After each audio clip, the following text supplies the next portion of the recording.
दोस्तों आपका ज्ञान भक्ति चैनल में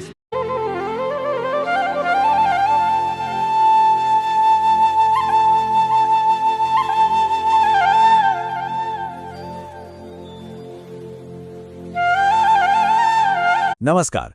आसमान में एक बहुत ही अद्भुत नज़ारा देखने को मिलने वाला है, एक शानदार चंद्रग्रहण।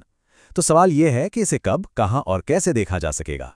चलिए, इस पूरी जानकारी में हम यही सब जानने वाले हैं। सीधे मुद्दे पर आते हैं। बहुत जल्द आसमान में हमें कुछ ऐसा ही दिखने वाला है। ये तब होता है जब अपनी धरती सूरज और चांद के ठीक बीच में आ जाती है और उसकी छाया चांद को ढक लेती है। ये सिर्फ एक खगोलीय घटना नहीं है, बल्कि एक ऐसा खूबसूरत नज़ारा है जिसका लाखों लोग इंतजार करते हैं।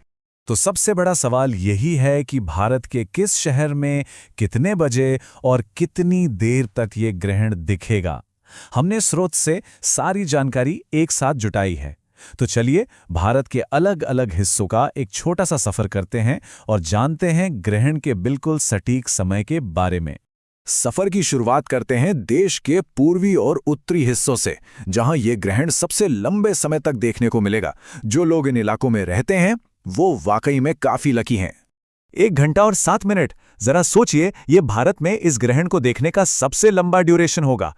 पर सवाल यह है कि आखिर ये कौन सी जगह है जहां यह शानदार नजारा देखने को मिलेगा। और वो जगह है गैंगटॉक।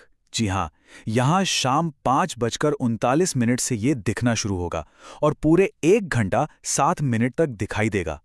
कोलकाता में भी ये नज़ारा 1 घंटे से ज्यादा का है, लेकिन जैसे जैसे हम पश्चिम की तरफ बढ़ते हैं ना, ये समय देखिए कैसे कम होता जाता है। दिल्ली पहुंचते पहुंचते तो ये सिर्फ 20 मिनट का रह जाता है। अब रुख करते हैं दक्षिण और मध्य भारत की ओर। यहां पर ग्रहण देखने का समय काफी कम है, तो अगर कोई इन इलाकों में है तो उसे सही समय का खास ध्यान रखना होगा। इस पूरे रीजन में ग्रहण देखने की जो सबसे लंबी अवधि है वो है सिर्फ 25 मिनट। तो आइए देखते हैं कि ये कौन सा शहर है और बाकी शहरों में लोगों को कितना समय मिलेगा। तो चेन्नई में शाम 6:21 से पूरे 25 मिनट तक ये नज़ारा देखने को मिलेगा। लेकिन जैसे ही हम और दक्षिण की ओर जाते हैं, बेंगलुरु में ये समय घटकर सिर्फ 14 मिनट और तिरुवनंतपुरम में तो सिर्फ 9 मिनट का रह जाता है। देखिए कैसे कुछ किलोमीटर की दूरी से ही समय में इतना बड़ा फर्क आ रहा है। और अब हम अपनी इस यात्रा के आखिरी पड़ाव पर हैं, यानी पश्चिम भारत। यहाँ के बड़े शहरों में रहने वालों के लिए एक बहुत ज़रूरी अपडेट है, तो ज़रा ध्यान से सुनिएगा।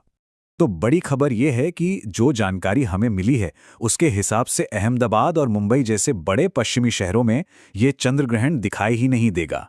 जी हाँ, बिल्कुल सही सुना, इन शहरों के लोगों को ये नज़ारा देखने को नहीं मिलने वाला। अच्छा, ग्रहण के समय के अलावा स्रोत में एक और जरूरी समय सीमा का जिक्र है जिसका सांस्कृतिक महत्व भी है। वो है सूतक काल। चलिए देखते हैं कि इसके बारे में स्रोत क्या जानकारी देता है। ये जो जानकारी आप देख रहे हैं ये सीधे स्रोत से ली गई है। इसके मुताबिक सूतक काल सुबह 6:20 पर शुरू होगा और ये तब तक जारी रहेगा जब तक ग्रहण खत्म नहीं हो जाता, यानी शाम 6:46 तक। चलिए अब तक की सारी जरूरी जानकारी को एक बार फटाफट से दोहरा लेते हैं। ये हैं इस ग्रहण से जुड़ी वो बातें जो बिल्कुल मिस नहीं करनी है। तो याद रखने वाली खास बातें ये हैं, सबसे लंबा और शानदार नज़ारा गैंगटॉक और कोलकाता में दिखेगा। सबसे कम समय के लिए यानी सिर्फ 9 मिनट के लिए ये तिरुवनंतपुरम में दिखाई देगा। और हाँ, अहमदाबाद और मुंबई में ये ग्रहण बिल्कुल नहीं दिखेगा। साथ ही स्रोत के अनुसार सूतक काल सुबह 6:20 से शुरू होकर शाम 6:46 पर ग्रहण के साथ ही खत्म होगा। और आखिर में बस एक सवाल, ये सोचना कितना हैरान करने वाला है कि हम इन खगोलीय घटनाओं का अनुमान इतनी सटीकता से लगा सकते हैं। ये हमें इस विशाल ब्रह्मांड और उसके एकदम सटीक नियमों की याद दिलाता है। सच में कमाल की है ये ब्रह्मांड की घड़ी, है ना।